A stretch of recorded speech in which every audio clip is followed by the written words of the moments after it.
বেগমপুর ইউনিয়নের ভিতরে আমাদের এখানে একটা সারের ডিলারের নিয়োগ দেওয়া হোক। আমরা এখান থেকে আমরা বিভিন্ন ভুক্তভোগী যে অনেক সময় দূর দূরান্ত থেকে যেই সার না পায়, আমাদের দেখা যাচ্ছে অনেক খরচ করতে যেইও সার পায়নি এবং অনেক দামও দেখা যাচ্ছে গ্রাম থেকে সার কিনতে হয়।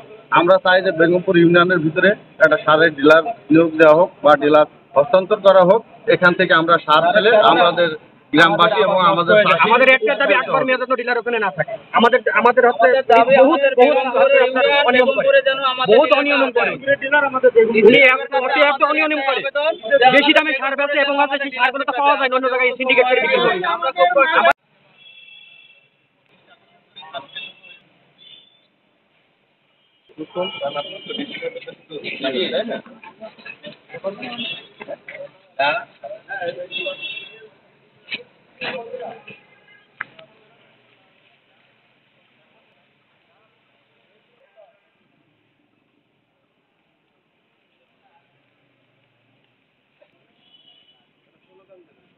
আমাদের দাবি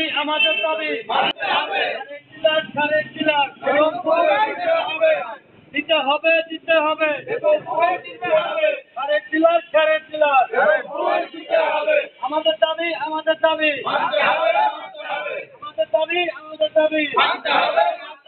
আরেক ডিলার ছাড়ের ডিলার বেগমপুরে ছাড়ের ডিলার আমাদের দাবি আকবর মিয়ার সাড়ে ডিলার আরে ডিলার বেগমপুর দিতে হবে ডিলার বেগমপুর আমাদের দাবি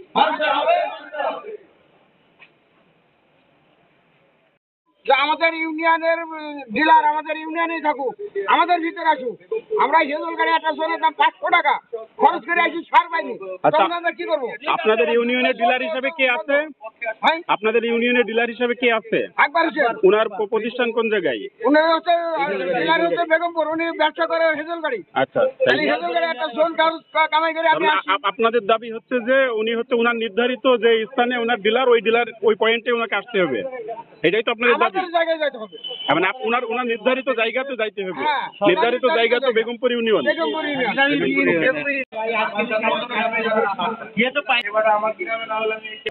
দর্শক, আমরা সারের জন্য যাই, বাম মাঠে 500 জন আছে।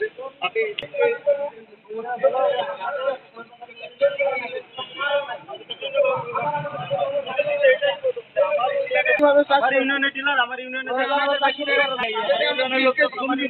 রাখা যাবে না, এই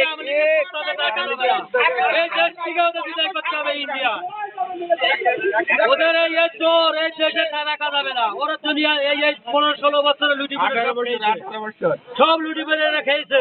সেই কাছে যারা পালিয়ে ইন্ডিয়ায় গিয়েছে এদের সব ইন্ডিয়ায় পাঠাতে হবে ইন্ডিয়ায় প্রতিশোধী অবস্থা। আর আমাদের সার ওরা দেয় না, ওরা সব মুখ দেখে হচ্ছে ওদের মার ভাতার দ্বারা ওরা ওদের আপা দ্বারা বড় বড় আপা আছে এই আমলিকের কুত্তাদের ওদের দেয় সবাই।